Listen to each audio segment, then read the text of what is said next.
प्रभु राम देव भगवान अल्लाह खुदा ईश आदि नाम एक ही शक्ति के हैं। वो कैसा है, कहां है, कैसे मिलता है, किसने देखा है? ये प्रश्नवाचक चिन्ह पूर्ण रूप से हटाने के लिए अवश्य सुनिए जगत गुरु तत्वदर्शी संत रामपाल जी महाराज के अमृत वचन, सर्व पवित्र धर्मों के पवित्र शास्त्रों के आधार पर। कहते हैं जब परमात्मा कबीर देव जी आए थे, उनके साथ मजाक कर दिया था और 18 लाख व्यक्तियों को चिट्ठी लिख दी थी, कबीर जी भंडारा करेंगे। और कबीर जी झोपड़ी में रहा करते, भगवान लीला करते थे कि भगवान बजो मेरे की तरफ, फिर देखना परमात्मा के हाथ। 18 लाख व्यक्ति आगे, श्याम का आटा भी घर पे नहीं था। परमात्मा लीला, वहाँ तो कबीर रूप में बैठे हैं एक गरीब व्यक्ति के रूप में, और सतलोक में गए, वहाँ से 9 लाख बैलों के ऊपर बना बना सारा सामान सतलोक से लेके 1 सेकंड में यहाँ आगे गर्मा गर्म और भंडारा ला दिया। 3 दिन तक 18 लाख व्यक्तियों का भंडारा छिका दिया परमात्मा ने। और चिट्ठी में लिखा था कि कबीर एक असरफी देगा सोने की, एक दोहर देगा कंबल, वो भी साथ दिए थे। यानी उनका मुंह मोड़ने के लिए जो भगवान कबीर जी को नीचा दिखाना चाहते थे। तो पुण्यात्माओं, तब कबीर जी ने कहा था, ये खाकी खंजूसपुर अनका नहीं सुमार। और दूसरा रूप केशव नाम धरका गए थे कि व्यापारी का रूप बना के, गरीब दास केशव के अनका नहीं सुमार। परमात्मा ने कहा, ये तो खाकी खंजूस, ये तो कति कंजूस खोखापुर है, ये खाली इसमें ना कुछ भी, हम तो सतलोक से लेकर आए सारा सामान यहाँ पर। तो पुण्यात्मा आज वही है यहाँ पर। तो ये आज जो की जो व्यवस्था परमात्मा ने कर रखी है, अपने पुण्यात्माओं को सुख दे रहे हैं, इनकी बुराई छुटवा रहे हैं, इनके आने वाली आपदाओं को समाप्त कर रहे हैं और इनको धनी बना रहे हैं। फिर प्रेरणा करते हैं कि बच्चों दान करो, धर्म तो 10 का नहीं 10 के तीनों लोग, खैर आए तुम्हें खैर है, कीजिए आत्म पोख। तो फिर आपको पहले तो देते हैं, फिर कहते करे करावे साइया मन में लहर उठा, दादू सिर दर्जीव के आप बगल हो जा। एक व्यक्ति सब जगह दुखी हो लिया और डॉक्टरों ने बोल दिया ऑपरेशन होगा और 1 लाख रुपए लगेंगे। यह मालिक ने वैसे अपने जिसकी सच्ची श्रद्धा, सच्ची लगन, पूर्ण विश्वास हो जाता, उसको तुरंत आराम दे देते हैं। वो स्वस्थ हो गया। अब वो लाखों रुपये बचे, जान की झंझट था, बचूंगा कि ना बचूंगा, वो बचा। फिर प्रेरणा भी करते हैं कि कुछ पुण्य कर बेटा। तो इस तरह वो आज ये सदाव्रत चला रखा भगवान ने, इसमें जिसका भी जो सहयोग है उसको बहुत लाभ हो रहा है। तो अब कहने का भाव ये था कि आप जी को कितनी सुविधा दे करके भगवान कहता है मेरी महिमा सुनो बैठ कर ध्यान से। और कोई अब भी लटके लेगा तो फिर उसको नहीं बख्शेगा भगवान। कहीं अच्छा गर्म रजाई मिल गई, हर लटके देते हो, लटके नहीं लेना। सत्संग में आकर परमात्मा की महिमा को बड़ा ध्यान से सुनना चाहिए। कितनी व्यवस्था कर रखी है, किस लिए? इसलिए कि बच्चे भगवान को पहचान सकें। अब आपको दिखाता हूँ कुरान शरीफ में, कुरान शरीफ का ज्ञानदाता कहता है कि वो कबीर भगवान है जिसने 6 दिन में सृष्टि रची। अब थोड़ा सा पहले पवित्र बाइबल दिखाना पड़ेगा। ये है पवित्र बाइबल, संपूर्ण जीवन अध्ययन बाइबल। ये बाइबल है, ये है इसका जर्नल एडिटर, ये यहाँ से हिंदी पढ़ेंगे। प्रबंधक संपादक डेविड स्टुअर्ट, अंग्रेजी प्रधान संपादक Donald C Stams, MA MDV, संयुक्त संपादक ये सारे इनका ये यहाँ से छपा, ये देख लो, मैसूर USA से छपा है। अब इसमें सबसे पहले सृष्टि वो है, उत्पत्ति है इसमें, और सृष्टि के कति प्रारंभ में प्रथम अध्याय में ही जेनेसिस माने सृष्टि, जेनेसिस 1, ये 4 पृष्ठ पे उत्पत्ति यहाँ से आरंभ होती है। प्रथम आदि में परमेश्वर ने आकाश और पृथ्वी की सृष्टि की, ये पहला दिन था। इस प्रकार ये पहला दिन हो गया। फिर दूसरा दिन हो गया, प्रकाश प्रपुरुष बना दिया परमात्मा ने। फिर ये तीसरा सांझ भी भोर हुआ, फिर तीसरा दिन हो गया। जो कुछ भी इसमें फलदार वृक्ष जिनके बीज एक एक जाति के अनुसार बनाए, ये इस प्रकार। अब ये तीसरा दिन हो गया। दिन और रात पर प्रभुता करें और उज्ज्वला दियारा करें। इस प्रकार सांझ हुई, फिर भोर हुआ, ये चौथा दिन हो गया। फिर यहाँ देखें प्रश्न नंबर 5 पे, वो 4 पे पढ़ा आपने। अब 5 पे क्या है, सांझ हुई, भोर हुई, फिर ये 5वां दिन हो गया। छठे दिन पे आना हमने, असली बात ये है। फिर परमेश्वर ने कहा मनुष्य को हम अपने स्वरूप के अनुसार अपनी समानता में बनाएं, और वे समुद्र की मछलियों और आकाश के पक्षियों और घरेलू पशुओं और सारी पृथ्वी पर और सब रेंगने वाले जंतुओं पर जो पृथ्वी पर रेंगते हैं अधिकार रखें, यानी उनसे समझदार हों। तब परमेश्वर ने मनुष्य को अपने स्वरूप के अनुसार उत्पन्न किया। अपने ही स्वरूप के अनुसार परमेश्वर ने उसको उत्पन्न किया, और नर और नारी करके उसने मनुष्यों की सृष्टि की। तो परमात्मा किसा होया, मनुष्य जैसा, नर जैसा। अंडरस्टूड हो गया। अब यहाँ देखिएगा, इस प्रकार छठे दिन भोर हुई, सांझ हुआ, इस प्रकार ये 6वां दिन हो गया। अब 7वां दिन, और परमेश्वर ने अपना काम जिसे वह करता था 7वें दिन समाप्त किया। अपने किए हुए सारे काम से 7वें दिन विश्राम लिया, यानी 6 दिन में सृष्टि रच दी, 7वां दिन विश्राम किया, बस। अब यहाँ से इतना ही लेना था। अब पवित्र बाइबल ने स्पष्ट कर दिया कि परमात्मा मनुष्य जैसा है, उसने अपने जैसे रूप में मनुष्य को बना, नर नारी करके उत्पन्न कर दिया। आगे बहुत अच्छा प्रमाण है इसमें कि परमात्मा साकार है, वो सामने खड़ा दिखाई देता है, बात करता है, बाइबल में लिखा है। अब कुरान शरीफ दिखाते हैं आपको, देखिएगा। ये कुरान शरीफ है, पवित्र कुरान शरीफ, और इसके विषय में लिखा है। ये तो इनकी अरबी भाषा है। जालिकल किताबु ला रैब जो जैसला फीही जो, इसका अर्थ है इन्होंने किया है कि यह वह इल्हामी किताब है, धार्मिक किताब है, जिसमें कोई संदेह की गुंजाइश नहीं। यानी इसमें जो लिखा है वो फाइनल है हमारे लिए, इसमें हमने कोई डाउट नहीं, इसमें कोई गलत नहीं। इसका कहने का भाव ये कहाँ से बना है? शास्त्रीय अरबी पद्धति पर नागरी लिपि में स अनुवाद सटीपन, इसका अर्थ है स अनुवाद सटीपन, स अनुवाद। रूपांतकार है नंद कुमार अवस्थी, शेरवानी संस्करण। ये कहाँ से छपा है? कुरान शरीफ शेरवानी संस्करण। प्रकाशक हैं लखनऊ किताबघर, मौसम बाग, सीतापुर रोड, लखनऊ, यहाँ से छपा। अब हम इसके सूरत फुरकानी 25 पर आते हैं। ये देखिएगा, ये सूरत कुरान शरीफ है और सुरतुल फुरकानी, इसको सूरत बोलते हैं, सुरतुल फुरकानी, यानी सूरत फुरकानी 25। अब इसमें यहाँ से देखेंगे, ये देखिएगा, ये 52 नंबर आयत है। 51 यहाँ समाप्त होती है, ये 52 शुरू होती है। फला तुतियल काफिरन व जाहिदहुम बिही जिहादन कबीरन, ये स्पष्ट लिखा कबीरन। इसको ये कुरान शरीफ कहो चाहे मजीद कहो, अब दिखाएंगे आपको। अब इसका हिंदी अनुवाद यहाँ किया इन्होंने। ये 51 समाप्त हुई, 52 प्रारंभ हुई। इसका अनुवाद है ये जो हमने अरबी भाषा पढ़ी, लिखी है इसमें नागरी लिपि में। अब इस 52 का यहाँ अनुवाद किया है। तो ए पैगंबर हजरत मोहम्मद को कुरान शरीफ का ज्ञानदाता बोल रहा है, तुम काफिरों का कहा न मानना, जो परमात्मा की पूजा ना करते हैं, देवताओं की पूजा करते हैं, उनको काफिर बोलते हैं, मानना। और इस कुरान शरीफ की दलीलों से जो मैं तुझे ज्ञान दे रहा हूँ उनका सामना बड़े जोर से करो। इन्होंने कबीर का अर्थ बड़ा कर दिया,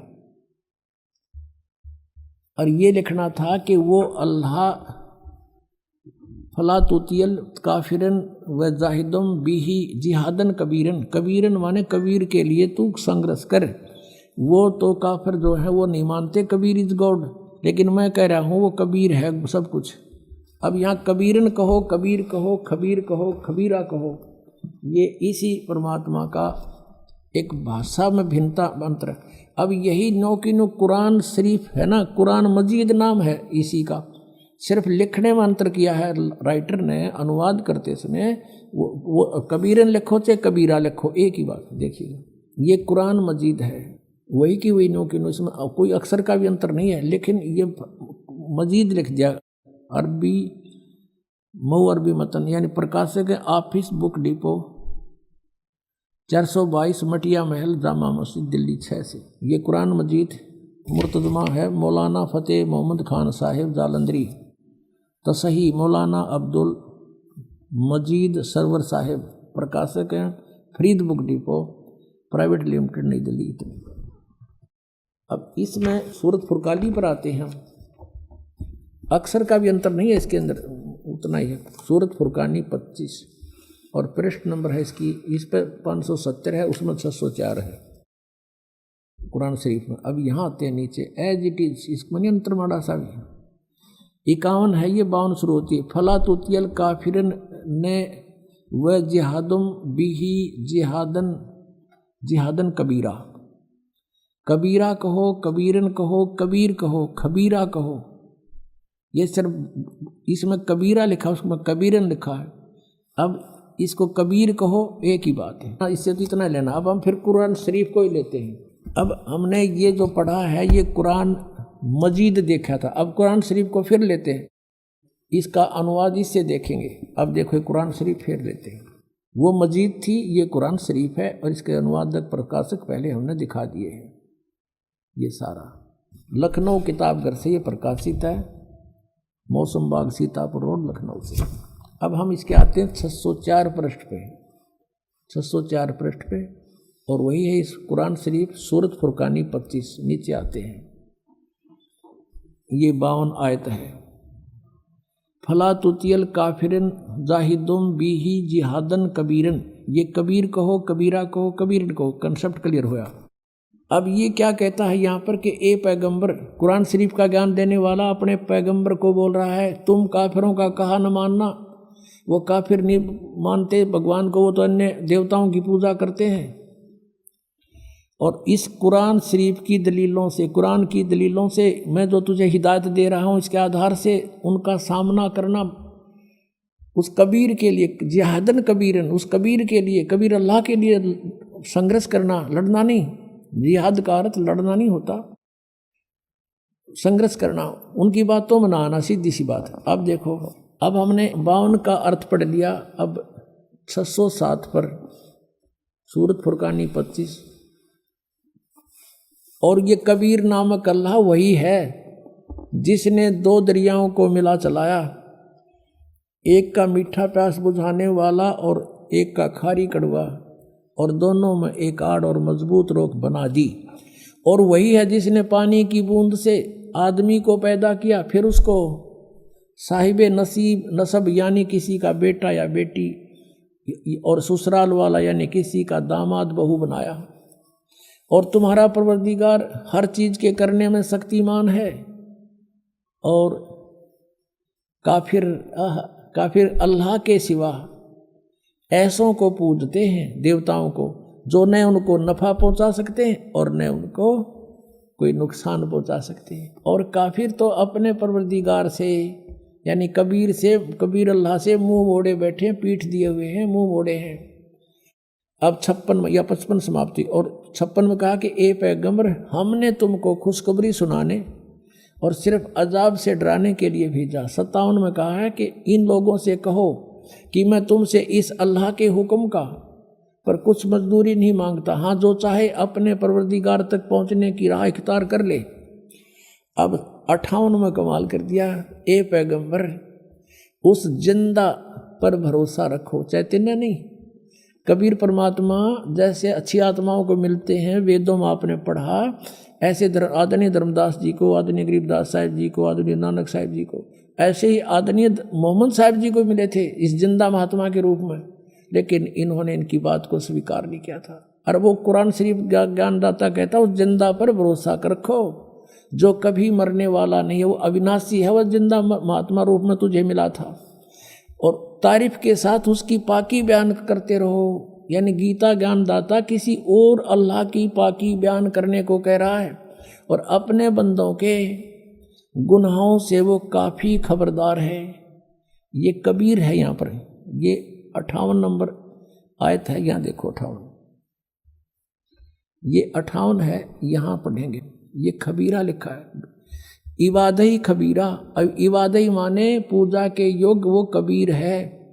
इबादत, इबादत माने पूजा, इबादही यानी पूजा के योग्य वो कबीर है, कबीर 58। यहाँ फिर हम आएंगे इसके, ये 58 हम पढ़ रहे हैं कि वो अपने भक्तों के, वो जिंदा रूप में तुझे मिला था उस पर भरोसा रख, वो अविनाशी परमात्मा है और तारीफ के साथ उसकी पाकी बयान करते रहो। अपने बंदों के गुनाहों से वह कबीर खूब खबरदार है, यानी पाप नाश कर देता है।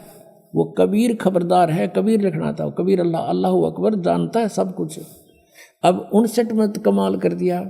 और जिसने आसमानों और जमीन और जो कुछ भी उनके बीच में है सबको 6 दिन में पैदा किया और फिर तख्त पर जा बिराजा, वो अल्लाह बड़ा। अब इन्होंने यहाँ भी कबीर का अर्थ बड़ा कर दिया, वो अल्लाह कबीर है, ये लिखना था, वो अल्लाह कबीर है। ये 59 में, यहाँ देखो, ये फिर 59 आ गई। इसमें फिर खबीरन लिखा है, अरहमानू फसल भी ही खबीरन, कबीरन कहो, कबीर कहो, खबीर कहो।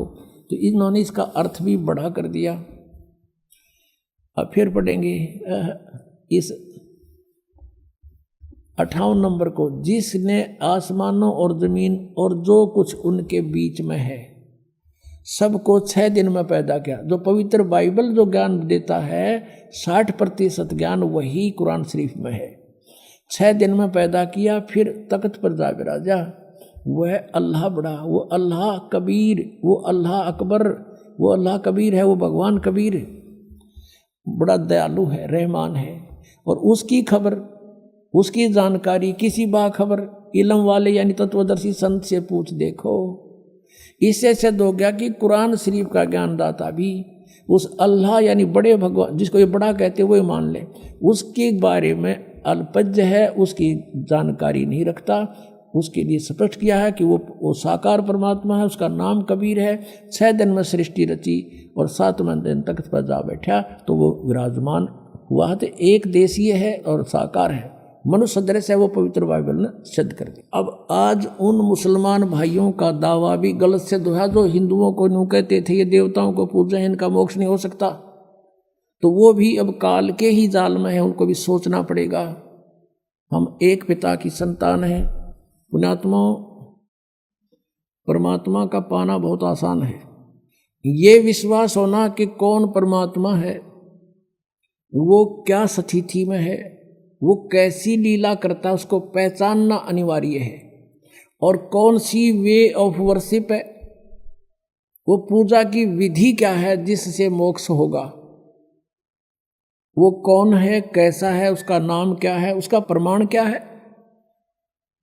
तो उसका प्रमाण सदग्रंथों में है। गीता जी अध्याय नंबर 16 के श्लोक नंबर 23 में कहा कि अर्जुन, जो शास्त्र विधि को त्याग कर मनमाना आचरण करते हैं उनको, उनकी न तो गति होती है यानी मोक्ष नहीं होता, ना उनको कोई सिद्धि प्राप्त होती है और न ही कोई सुख होता है, यूजलेस। 24वें श्लोक में 16वें अध्याय में कहा गीता जी में कि अर्जुन, इससे तेरे लिए अर्जुन शास्त्र ही प्रमाण है कर्तव्य और अकर्तव्य के लिए। कौन सी करनी चाहिए साधना, कौन सी ना करनी चाहिए। किसी के लोकवेद पर विश्वास ना करना। जैसे इन राधा स्वामी वालों का लोकवेद आपने दिखा दो तो हंसी आवे।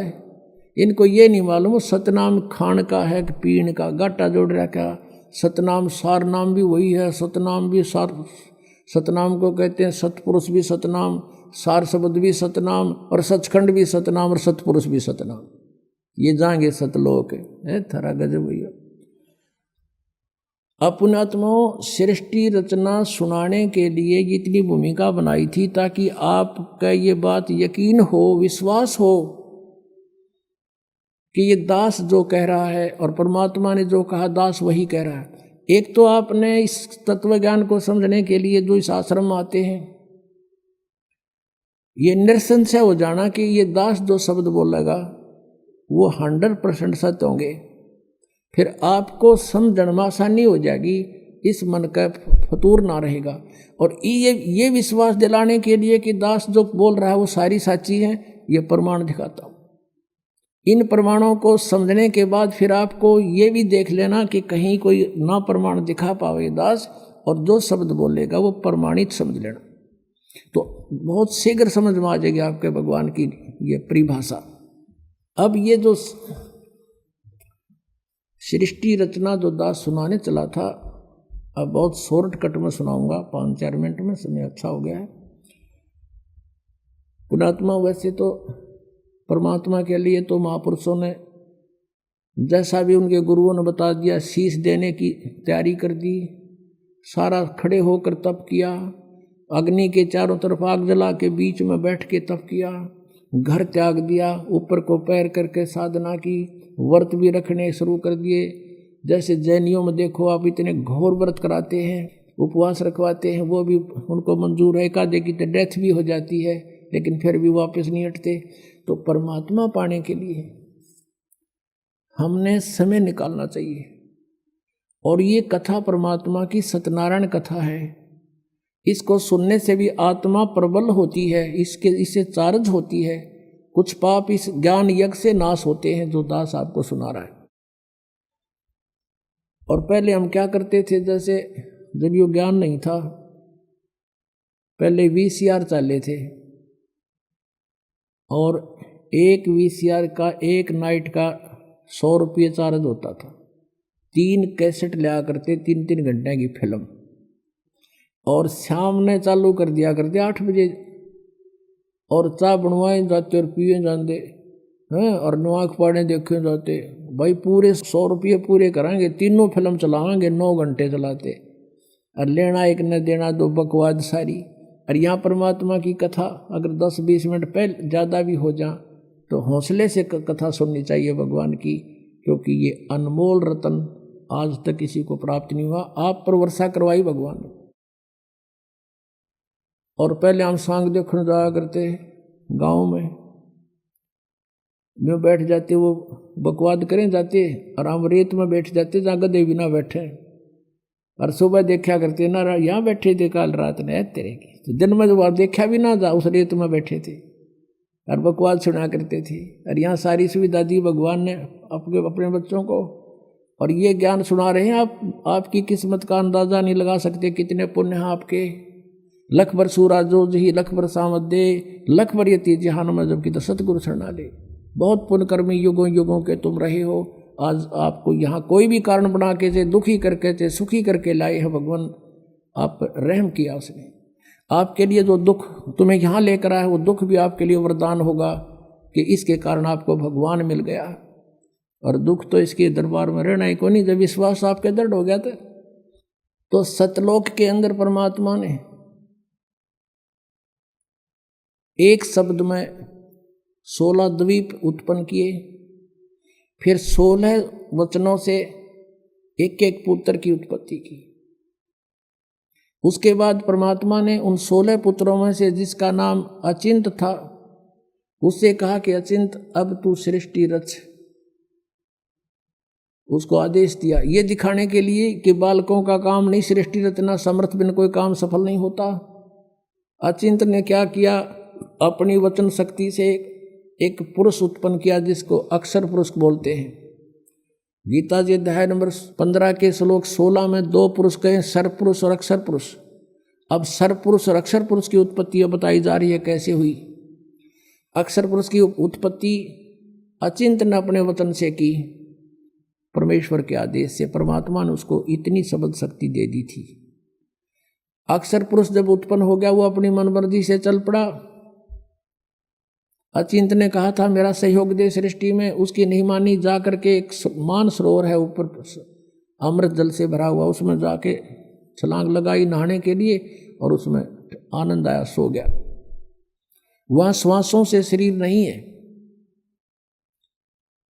अब वो सो गया था, अचिंत बैठा बैठा देखे, तब परमात्मा ने कहा कि बेटा समर्थ के बिना ये काम नहीं हो सकता, और अब तू बैठ जा आसानी से। अब वहाँ गए परमात्मा ने, उस सत्य पुरुष ने, कबीर देव ने क्या किया, सरोवर से उसी जल से एक सरोवर से जल लिया, अपनी शक्ति से उसको एक अंडा बना दिया, जैसे जादूगर बनाता है। उसको अंडे में एक आत्मा प्रवेश कर दी अपने वचन से। वो अंडा बहुत बड़ा था साइज में, वो गड़गड़ गड़गड़ करता हुआ नीचे को चला। उसकी अक्षर पुरुष की निंद्रा भंग होगी, अब कोई अधूरी निंद्रा में कोई जगा दे तो उसको बड़ा दुख सा होता है। इस दुख महसूस किया उसने, कोप किया और अंडे को कोप से देखा, क्रोध से। उस क्रोध से वो अंडा फट गया, उसमें से ये सरपुरुष यानी ज्योत निरंजन काल निकला एक मनुष्य रूप में। इन दोनों से कहा कि अक्षर पुरुष तुम निंद्रा में थे, आकाशवाणी की परमात्मा ने बाहर से, और तुम बाहर आओ, तुझे जगाने के लिए सब लीला की गई है, तू बाहर आओ। दोनों जने वो दोनों बाहर आ गए और उनसे कहा कि तुम अचिंत के द्वीप में रहो, तीनों एक द्वीप में। वो तीनों दोनों वो चले गए, एक अचिंत हो गया।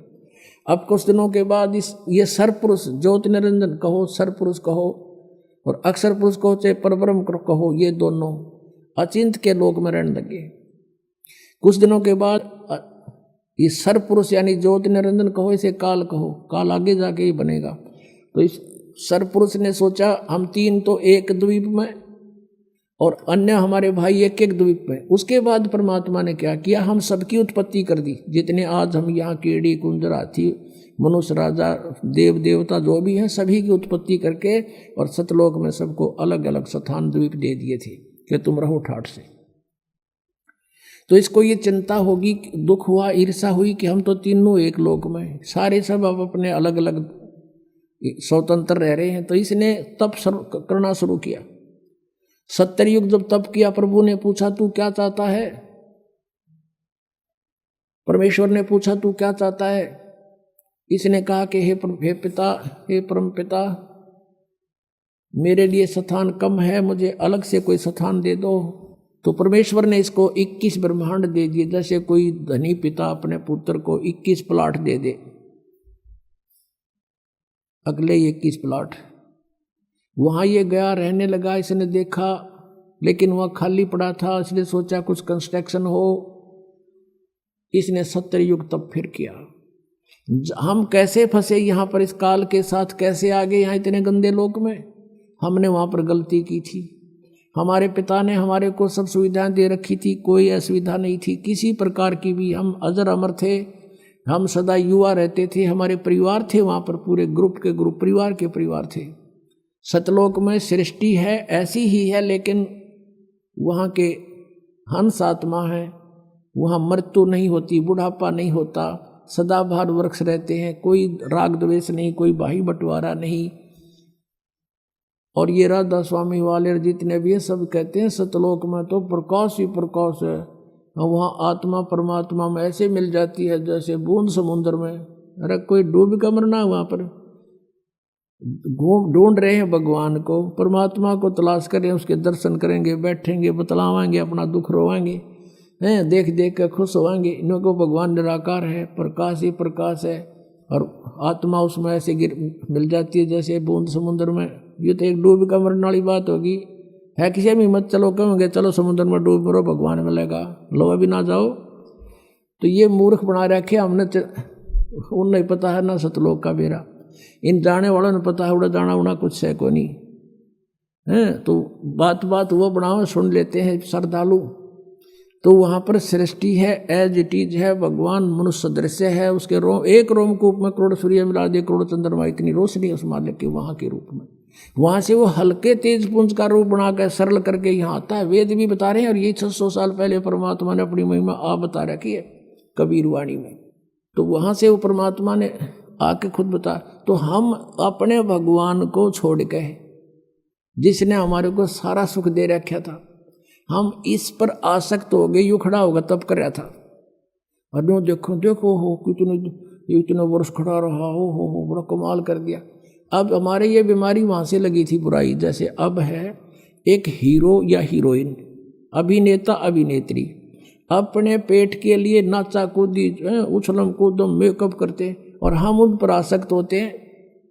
यहाँ एक बरुवाला में या हिसार में कोई एक्टर आ जा, नेता अभिनेता आ जाए, और देखो नौजवान लड़के और लड़कियों की लाइन लग जाएगी, हजारों की संख्या में इकट्ठे हो जाएंगे, और दूर तो देखेंगे वो खड़ा वो खड़ी, सारे दिन धक्के खा के नो के नो आ जाएंगे। बताओ वो खड़े तर वो खड़ी, तो उन्हें क्या मिल गया? वो अपने पेट के लिए भटक रहे हैं, और हम उनको देख कर आसक्त हो रहे हैं, और कहते हैं मेरा फेवरेट वो है ये हीरो फेवरेट। इन फेवरेट ने मार दिया। यू हमारा फेवरेट हीरो हो गया वहां पर सतलोक में। और परमात्मा ने आकाशवाणी की कि बच्चों तुम इसने ना देखो, मस्त रहो, भक्ति करो, चैन से रहो, इसका कर्म ठीक नहीं है। ये परमात्मा ने इसको भी मना किया था, पर इसने ये माना नहीं।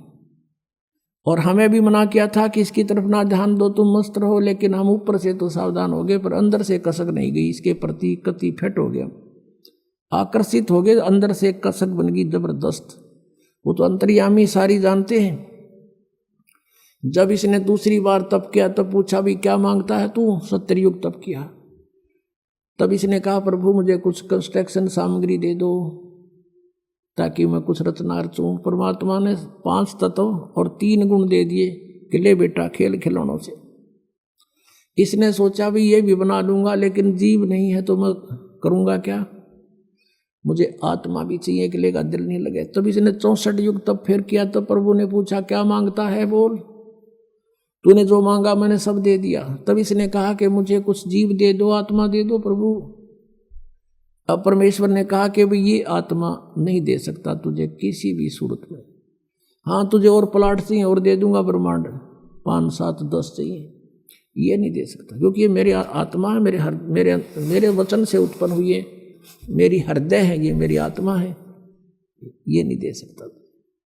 लेकिन एक शर्त है, यदि कोई स्वयं तेरी सब इच्छा से जाना चाहता है तो जा सकता है, जा पूछ ले। तो हमारे पास आया, जितने हम यहाँ फंसे हुए हैं, हमसे पूछा क्या मेरे साथ तुम चलोगे? अलग से मैंने तप करके अलग से राज्य प्राप्त किया है, वहाँ ऐसे रहेंगे, ऐसे देव बनाऊंगा, महादेव बनाऊंगा, हैं दूधों की नदी बहाऊंगा। अब वहाँ कोई कमी थी हमने, लेकिन बुद्धि भ्रष्ट होगी। हम बोले ठीक है पिताजी आज्ञा दे देंगे तो हम चल पड़ेंगे।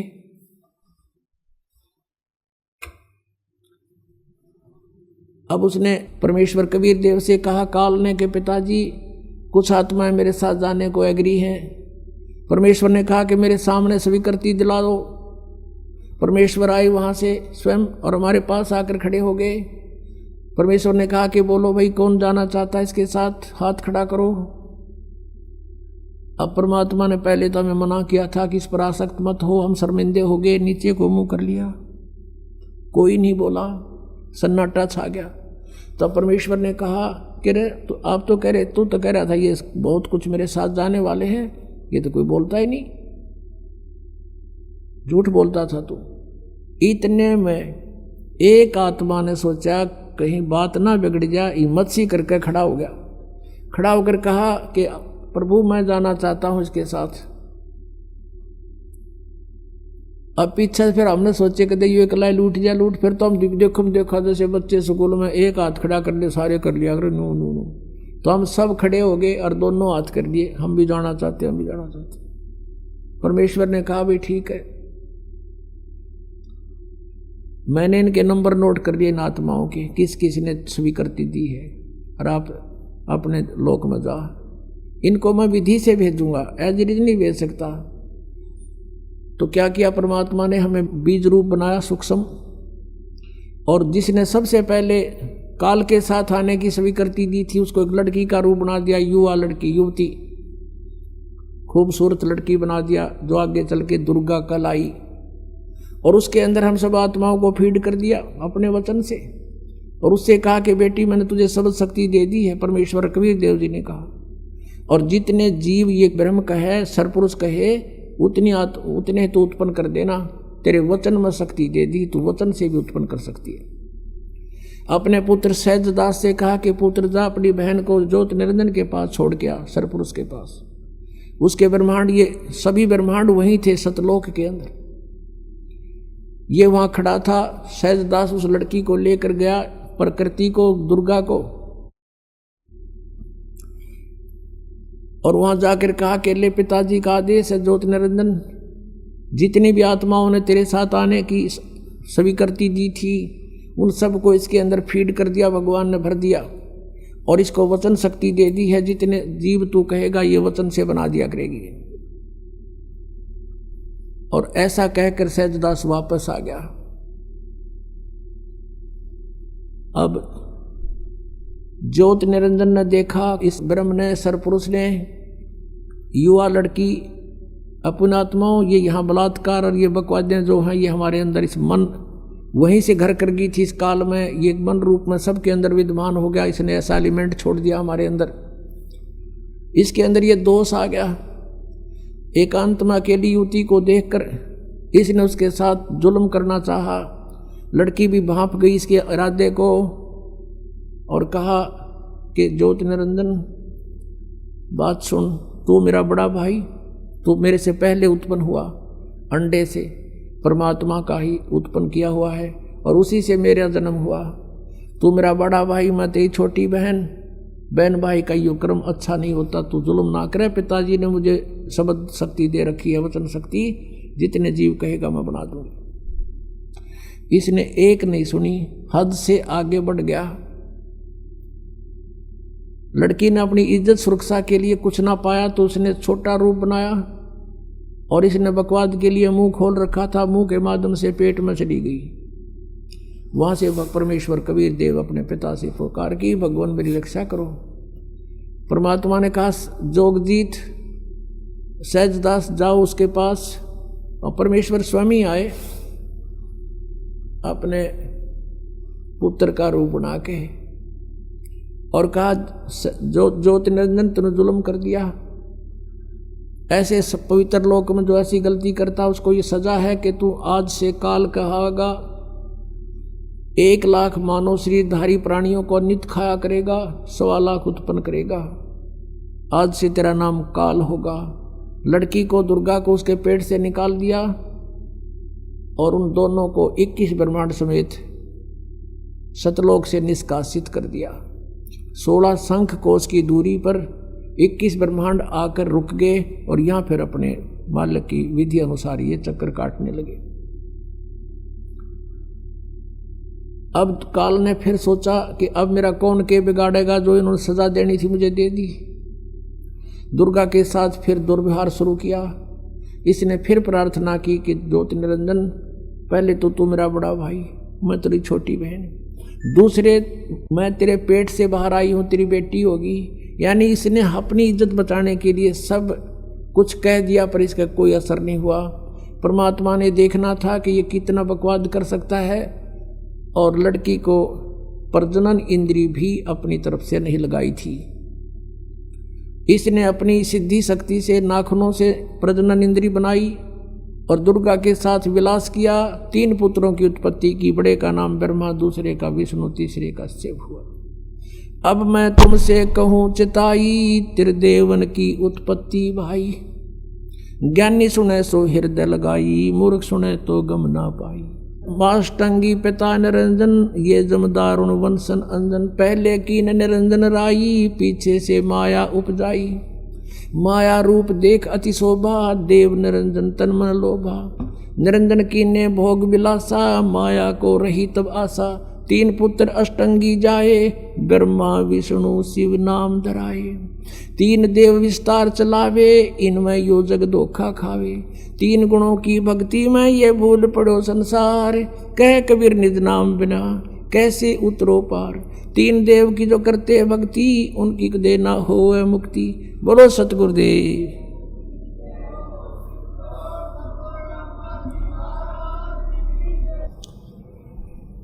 परम पिता परमात्मा पूर्ण ब्रह्म सर्व सृष्टि रचनहार कबीर देव कबीर साहिब, ये हम सभी आत्माओं के पिता हैं, हमारे जनक हैं, ये हमारे हितैषी हैं, हमदर्द हैं। और हम जिस लोक में रह रहे हैं ये अपना मूल ठिकाना नहीं है। हम यहाँ के वासी नहीं हैं, यहाँ हम सुखी नहीं हो सकते। और जिन आधारों को हम सुख मान रहे हैं, निसंतान सोचता है मुझे संतान हो जावे, मैं सुखी हो जाऊंगा। निर्धन सोचता है मैं धनवान हो जाऊं, सुख होगा। धनवान को सुख सपने में भी नहीं होता। धनवान सोचता है राजा लोग सुखी होंगे, राजा सोचते हैं कि स्वर्ग के देवता सुखी होंगे। देवता सोचते हैं कि इंद्र स्वर्ग का राजा सुखी होगा। इंद्र सोचता है ब्रह्मा विष्णु महेश सुखी होंगे, और ब्रह्मा विष्णु महेश उनका जीवन देख लो, सुख का सांस नहीं। श्रीमद् देवी भागवत के अंदर स्वयं भगवान विष्णु ब्रह्मा जी से कह रहे हैं, ब्रह्मा जी पूछ रहे हैं कि आप तो सर्वेश्वर हो, आप भी ध्यान क्यों लगाए बैठे हो, किसका ध्यान करते हो, किस देवता की पूजा करते हो। भगवान विष्णु कहते हैं मैं दुर्गा का ध्यान करता हूँ, देवी का, शक्ति का, और मेरे विचार में, मेरे जानकारी में इससे बड़ी कोई शक्ति नहीं, इससे बड़ा कोई प्रभु, कोई देव नहीं। और मैं अधिकतर तप करता रहता हूँ, तप करने से फुर्सत मिलती है तो मैं फिर ज़्यादातर राक्षसों को मारने के लिए युद्ध करता रहता हूँ। थोड़ा बहुत सौभाग्य मिलता है, कुछ समय मिलता है, कुछ देर लक्ष्मी के पास रह पाता हूँ। इससे सिद्ध है कि ब्रह्मा विष्णु महेश सुखी नहीं। तो पुण्यात्माओं, आप यहाँ सुख की चाह करते हो, ये भूल पड़ी है आपके। परमात्मा कहते हैं तन दर सुखिया कोई न देखा, जो देखा सो दुखिया हो। उदय अस्त की बात करत हैं, मन सबका किया विवेक का हो, सबका किया विवेक का हो। तन दर सुखिया कोई न देखा, जो देखा सो दुखिया हो। उदय अस्त की बात करते हैं, मन सबका किया विवेक का हो, सबका किया विवेक का हो। भाई घाटे बाधे सब जग दुखिया, के गृहस्थी बैरागी हो। घाटे बाधे सब जग दुखिया, के गृहस्थी बैरागी हो। सुख देव ने दुख के डर से, गर्भ में माया त्यागी हो, गर्भ में माया त्यागी हो। तंदर सुखिया कोई न देखा, जो देखा सो दुखिया हो। उदय अस्त की बात करते हैं, मन सबका किया विवेक का हो, सबका किया विवेक का हो। भाई जंगम दुखिया योगी दुखिया, तपस्वी को दुख दूना हो। जंगम दुखिया जोगी दुखिया, तपस्वी को दुख दूना हो। आशा तृष्णा सब में व्यापे, कोई मैल ना सुना हो। तंदर सुखिया कोई न देखा, जो देखा सो दुखिया हो। उदय अस्त की बात करते हैं, मन सबका किया विवेक का हो, सबका किया विवेक का हो। भाई साच कहूँ तो जग ना माने, पर झूठ कही ना जाई हो। साच कहूँ तो जग ना माने, पर झूठ कही ना जाई हो। ये ब्रह्मा विष्णु शिव जी दुखिया, जिन ये राह चलाई हो, जिन ये राह चलाई हो। तन दर सुखिया कोई न देखा, जो देखा सो दुखिया हो। उदय अस्त की बात करते हैं, मन सबका किया विवेक का हो, सबका किया विवेक का हो। सूरपति दुखिया भूपति दुखिया, रंक दुखी बपरीती हो। सूरपति दुखिया भूपति दुखिया, रंक दुखी बपरीती हो। कहे कबीर और सब दुखिया, एक संत सुखी मन जीती हो, एक संत सुखी मन जीती हो। तंदर सुखिया कोई न देखा, जो देखा सो दुखिया हो, उदय अस्त की बात करते हैं, मन सबका किया विवेक का हो, सबका किया विवेक का हो। सूरपति दुखिया भूपति दुखिया, रंक दुखी बपरीति हो, सूरपति दुखिया भूपति दुखिया, रंक दुखी बपरीति हो। कहे कबीर और सब दुखिया, एक संत सुखी मन जीती हो, संत सुखी मन जीती हो। तन धर सुखिया कोई न देखा, जो देखा सो दुखिया हो, उदय अस्त की बात करते हैं, मन सबका किया विवेक का हो, सबका किया विवेक का हो।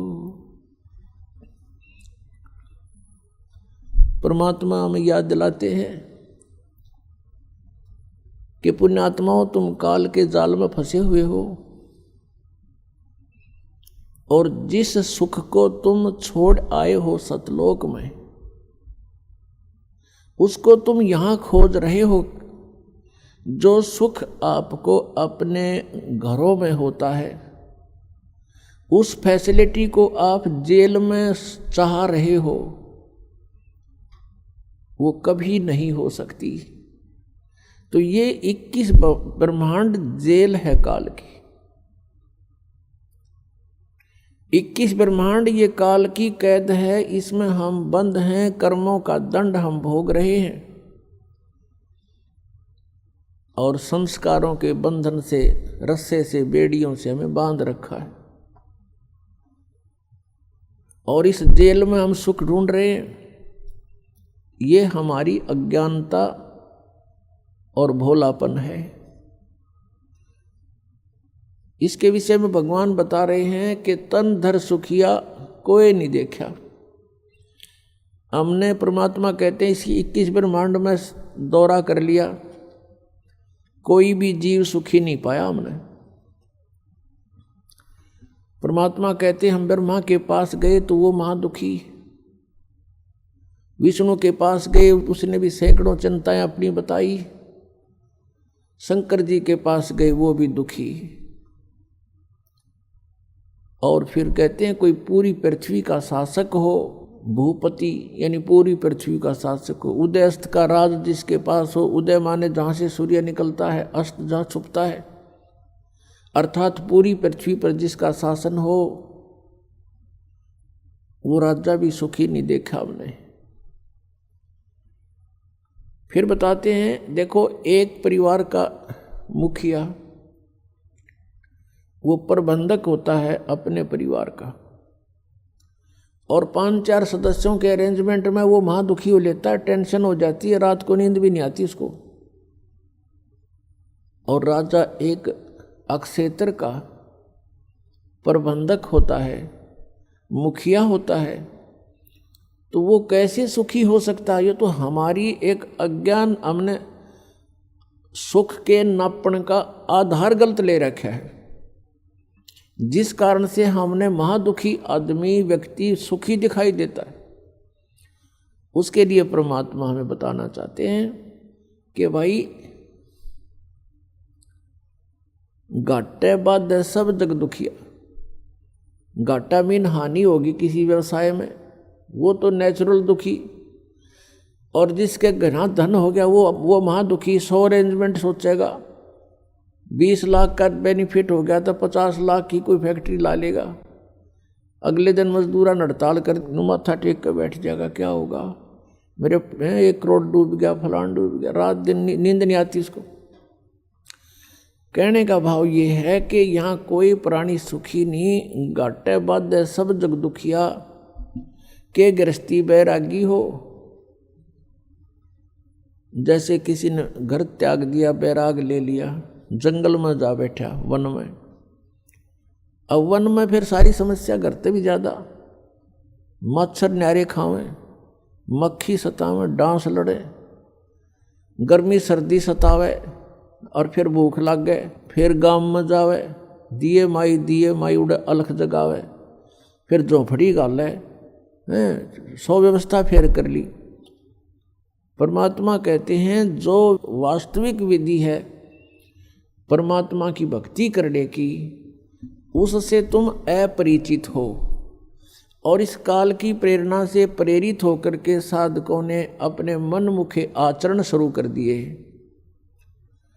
कोई व्रत रखता है, कोई झरनों में बैठकर जलधारा लेता है, कोई 5 धूणे लगाकर अग्नि जलाकर बीच में बैठकर ढोंग करता है, कोई ऊपर बैठकर ऊंचे से स्थान पर जहाँ से सबको दिखाई दे से स्थान पर चिमटा गाड़ के उड़ा बैठ जाएगा आसन पद्म लगा के कि बड़ा साधक है, और जनता दूर से देखेगी महात्मा तपस्या कर रहा है। फिर वहाँ जनता की लाइन लग जाएगी, दर्शनार्थ चढ़ावा चढ़ाने लग जाएंगे, दान करने लग जाएंगे। तो ये जो साधनाएं हैं ये शास्त्र विधि त्याग का मनमाना आचरण है। श्रीमद् भगवत गीता अध्याय नंबर 16 के श्लोक नंबर 23-24 में निर्णय दे दिया कि शास्त्र विधि को त्याग कर जो मनमाना आचरण करते हैं उनकी न तो गति होती है, गति मीन मोक्ष, और न उनको कोई सुख होता है, और न ही कोई सिद्धि प्राप्त होती है, अर्थात व्यर्थ, यूजलेस। फिर गीता जी अध्याय नंबर 16 के श्लोक 24 में कहा है कि इससे तेरे लिए अर्जुन कर्तव्य और अकर्तव्य की व्यवस्था में है। कौन से कर्म करण योग्य हैं, कौन सी क्रियाएं ना करनी चाहिए, उनका निर्णय सदग्रंथ ही प्रमाण है, नथिंग एल्स। सदग्रंथ कौन कौन से हैं पुण्यात्माओं? पवित्र 5 वेद। आप जी ने केवल 4 वेद सुने हैं, ऋग्वेद, यजुर्वेद, सामवेद और अथर्ववेद। एक 5वां वेद है जो इन 4 वेदों की माँ है, उसको सूक्ष्म वेद बोलते हैं, सूक्ष्म वेद संत भाषा में, और उसको तत्व वेद भी कहते हैं, तत्व ज्ञान भी कहते हैं। उसको सच्चिदानंद घन ब्रह्म की वाणी भी कहते हैं, जैसे श्रीमद् भगवद गीता अध्याय नंबर 4 के श्लोक नंबर 32 में कहा है कि अर्जुन, जिन यज्ञों की, यज्ञ का अर्थ होता धार्मिक अनुष्ठान, साधनाएं, जिन यज्ञों का धार्मिक अनुष्ठानों की जानकारी विवरण 4 अध्याय के 25 से लेकर 30 तक दिया है, इनमें कोई तो देवताओं की पूजा करते हैं और कोई केवल योग अभ्यास करते हैं, आसन करते हैं, और कोई प्राणायाम जैसे श्वास बाहर जाता है उस पर ध्यान रखे, अंदर जाता है उस पर ध्यान रखे, बस कोई जाप नहीं करना। इसको पान अपान की क्रिया बोलते हैं। और कुछ प्राणायाम करके अपना श्वास सूक्ष्म करके ध्यान लगाने का चेष्टा करते हैं, कुछ स्वाध्याय करते हैं, कुछ तीक्ष्ण अहिंसावादी व्रत रखते हैं, जैसे मुंह पर पट्टी बांध ली, नंगे पैरों घूमना, झाड़ू सी लेकर, कुछ ऐसी साधनाएं करते हैं, कुछ स्वाध्याय ही करते हैं, नित्य कोई पाठ कर लिया किसी भी धर्म ग्रंथ का। तो परमात्मा कहते हैं कि ये जो साधनाएं हैं, सभी साधक अपनी साधनाओं को पाप नाशक जानते हैं। वो ये सोच रहे हैं हम जो साधना कर रहे हैं ये हमारा पाप नाश करेंगी, पाप नाश होने से ही परमात्मा मिलेगा। फिर बताया 4 अध्याय के 32वें श्लोक में गीता जी में कि इस प्रकार की धार्मिक अनुष्ठानों की जानकारी विस्तार के साथ ब्रह्मण मुखे यानी सच्चिदानंद घन ब्रह्म की वाणी में, यहाँ 4 अध्याय के 32वें श्लोक में अनुवादकर्ताओं ने अनर्थ किया है, शब्दों के अर्थ ठीक नहीं किए। ब्रह्मणे मुखे का अर्थ इन्होंने किया है वेद की वाणी। ब्रह्म का अर्थ वेद नहीं होता, ब्रह्म का अर्थ प्रभु होता है, परमात्मा होता है, और ब्रह्मणे का अर्थ होता है बड़ा भगवान यानी सच्चिदानंद घन ब्रह्म, जैसे वेद तो विधान है प्रभु का और ब्रह्म परमात्मा है। यदि कोई राजा का अर्थ संविधान करता है किसी प्रकरण के अंदर तो उसको ज्ञान नहीं है, वो मूर्ख है बिल्कुल। राजा तो एक प्रबंधक है, मैनेजमेंट करने वाला है, कंट्रोलर है। उस वेद संविधान उसका कानून है, उसमें कानून लिखा, कोई ऐसी गलती करेगा तो ऐसी सजा होगी, ऐसी करेगा तो ऐसी सजा होगी। ऐसे ही ब्रह्म तो प्रभु है और वेद उसका विधान है। तो यहाँ इन्होंने अर्थ गलत कर दिए। ब्रह्मणे मुखे का अर्थ है सच्चिदानंद घन ब्रह्म की वाणी। मुखे माने उसके मुख से बोले गए वचन, उस कबीर वाणी में, उस सूक्ष्म वेद में बहुत विस्तार के साथ लिखे हैं। और उस ज्ञान को चौथे अध्याय के 34वें श्लोक में कहा कि वो तत्व ज्ञान है। उस तत्व ज्ञान को तू तत्वदर्शी संतों के पास जाकर समझ। इससे सिद्ध है कि गीता ज्ञानदाता भी उस सूक्ष्म वेद से परिचित नहीं है।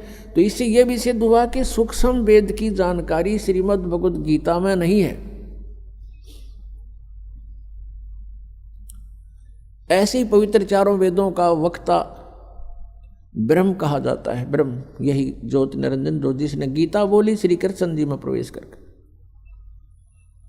ऐसे ही उसने वेदों को परमात्मा की दया से उसने एकदम बाहर निकाले थे, फिर उनको स्वयं पढ़ा, फिर स्वयं पढ़ करके उसको अन्य ऋषियों को अंदर प्रवेश करके उसने ये ज्ञान बोला। और ब्रह्मा जी को चारों वेद एज इट इज लिखे हुए लिखित रूप में दिए गए थे। तो पुण्यात्माओं, यहाँ पर बहुत सी ऐसी धारणाएं होती हैं क्योंकि हम आध्यात्मिक ज्ञान से अपरिचित हैं और जिस कारण से हम इन बातों को स्वीकार करने को तैयार नहीं होते। इन माइंडलेस मैन जो थे, महर्षि को आया करते थे, जिनको ज्ञान कति नहीं था, वो कहते हैं कि सृष्टि के प्रारंभ में कागज कहाँ से आगे, लिख कैसे दिया, आदमी कहाँ से आगे फिर प्रारंभ में। कहते हैं व्यक्ति तो भगवान ने उत्पन्न कर दिया, फिर एक कागज उत्पन्न करते भगवान के माठ लग जाएगी। ऐसी बेतुकी बातों पर जीव को अड़ा कर रख दिया। तो इस प्रकार हमने आत्म ज्ञान को समझने के लिए अग्रम मग्रम छोड़नी पड़ेगी। हमारे अंदर ये भावना आ जानी चाहिए भगवान जो चाहे सो कर सकता है।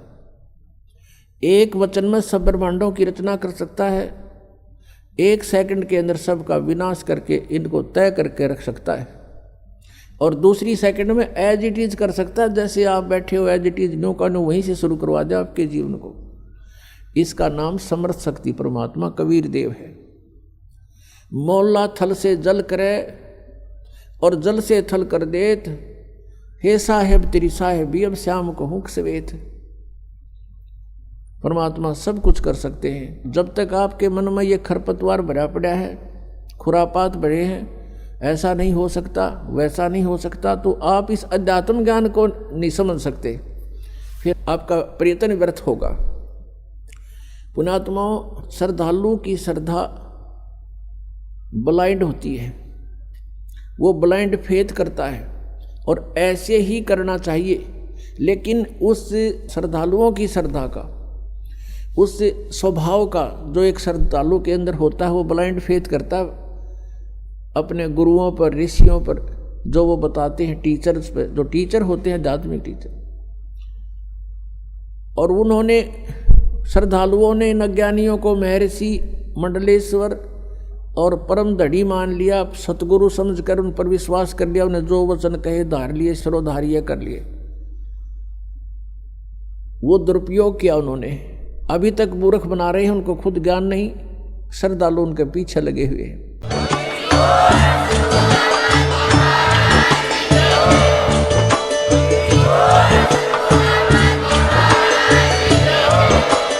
आप सुन रहे थे जगत गुरु तत्वदर्शी संत रामपाल जी महाराज जी के मंगल प्रवचन। अधिक जानकारी के लिए विजिट कीजिए हमारी वेबसाइट www.jagatgururampalji.org। संत रामपाल जी महाराज जी के शुभ आशीर्वाद से पूरे विश्व भर में 500 से भी ज्यादा नाम दीक्षा केंद्र हैं, जिन पर संत रामपाल जी महाराज जी द्वारा ऑनलाइन निःशुल्क नाम दीक्षा दी जा रही है। अपने नजदीकी नाम दीक्षा केंद्र का पता करने के लिए संपर्क करें 8222880541।